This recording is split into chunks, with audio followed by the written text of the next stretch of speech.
Three, two, one. Assalamualaikum warahmatullahi wabarakatuh. Yang saya hormati dosen pengampu mata kuliah Identifikasi Kebutuhan Belajar Kurikulum, yaitu Ibu Wiwin Herwina, Magister Pendidikan, dan teman-teman yang saya cintai dan saya banggakan.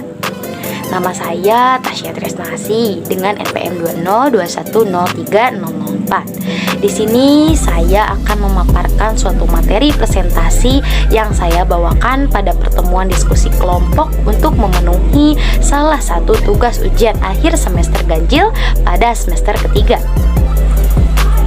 Sebelumnya, kelompok saya mengusung tema presentasi dengan judul penentuan strategi yang tepat untuk penyampaian materi. Namun, di subjudul tersebut saya memegang poin mengenai kriteria dalam menentukan media pembelajaran yang tepat dan kriteria pemilihan media pembelajaran. Langsung saja teman-teman pada pemaparan materi tentang kriteria dalam menentukan media pembelajaran yang tepat. Media pembelajaran merupakan salah satu komponen penting dalam menjalankan proses pembelajaran. Sebagaimana kita ketahui bahwa pembelajaran sendiri merupakan suatu bagian dari pendidikan, maka dari itu kehadiran media sangatlah penting dan mampu mengoptimalkan proses pembelajaran. Oleh sebab itu, dalam penggunaannya tentulah media harus memiliki beberapa kriteria yang kemudian harus dipenuhi agar dapat menyatu dengan proses pembelajaran. Di sini saya akan memaparkan tentang apa saja sih kriteria dalam menentukan media pembelajaran yang tepat. Di sini yang pertama ada sesuai dengan tujuan yang akan dicapai. Nah, dalam pembelajaran tentu saja memiliki tujuan yang hendak dicapai. Oleh karena itu, dengan kehadiran media maka diharuskan agar dapat mendukung ketercapaiannya atas tujuan itu sebagaimana media komunikasi secara modern. Nah, yang kedua, di sini ada karakteristik media yang akan digunakan sesuai dengan proses pembelajaran. Nah, di mana media pembelajaran yang akan digunakan haruslah memiliki kriteria yang sesuai. Sebab jika tidak sesuai, tentu saja akan bisa menghambat proses pembelajaran itu sendiri. Dan juga tentunya adanya ketidaksesuaian karakteristik akan bisa memicu ketidakcocokan dengan proses pembelajaran itu sendiri. Yang ketiga, di sini ada mampu mendukung isi dan bahan pembelajaran. Media pembelajaran haruslah mendukung isi serta bahan pembelajaran. Sebab tanpa dukungan tersebut pastinya proses pembelajaran akan sama saja dengan atau tanpa menggunakan media dalam komunikasi. Di sini untuk menjadikan suatu media pembelajaran sesuai dengan kriteria, maka dukungan terhadap isi materi dan bahan pembelajaran haruslah terpenuhi. Yang selanjutnya ada penggunaan tidak memakan waktu yang lama. Nah, di sini media pembelajaran haruslah dapat bersifat efisien sebagai proses komunikasi yang efektif. Sebab seberapa media pembelajaran yang lama bisa memperlambat proses pembelajaran dikarenakan memerlukan waktu yang lama dan hal segi persiapan juga harus dipersiapkan. Maka dari itu, dalam proses pembelajaran haruslah menggunakan waktu yang efisien. Baik, untuk selanjutnya di sini saya akan memaparkan materi yang kedua, yaitu materi tentang kriteria pemilihan media pembelajaran yang baik.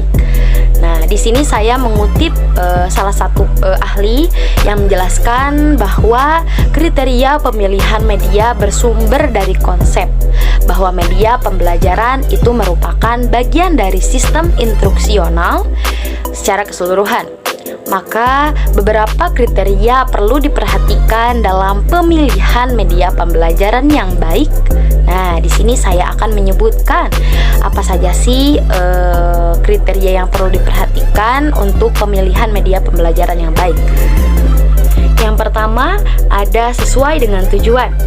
Media pembelajaran harus sesuai berdasarkan tujuan instruksional, di mana akan lebih baik jika mengacu setidaknya 2 dari 3 ranah kognitif, efektif, dan psikomotorik.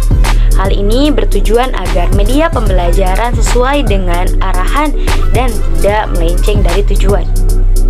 Yang kedua ada praktis, luas, dan bertahan.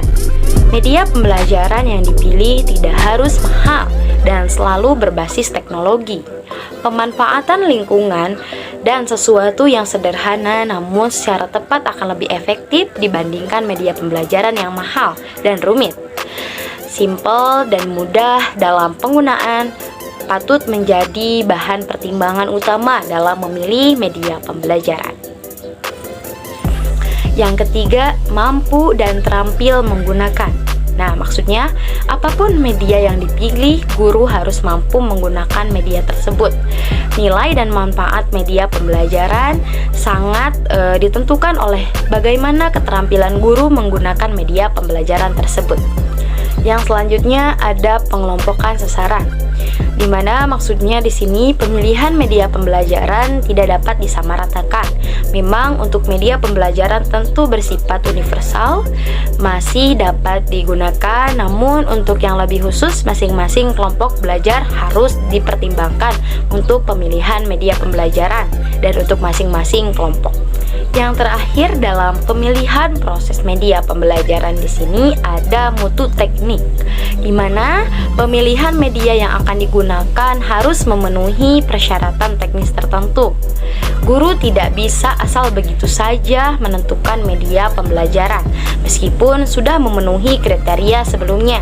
Setiap media pembelajaran tentu memiliki standar tertentu agar produk tersebut layak digunakan untuk media pembelajaran. Baik teman-teman, di sini saya akan menyimpulkan mengenai pembahasan yang saya tadi paparkan. Yaitu kesimpulannya adalah memang dalam suatu proses pendidikan, kegiatan belajar mengajar merupakan suatu hal yang penting, di mana dalam kegiatan ini terjadi interaksi antara peserta didik dan pendidik di kelas.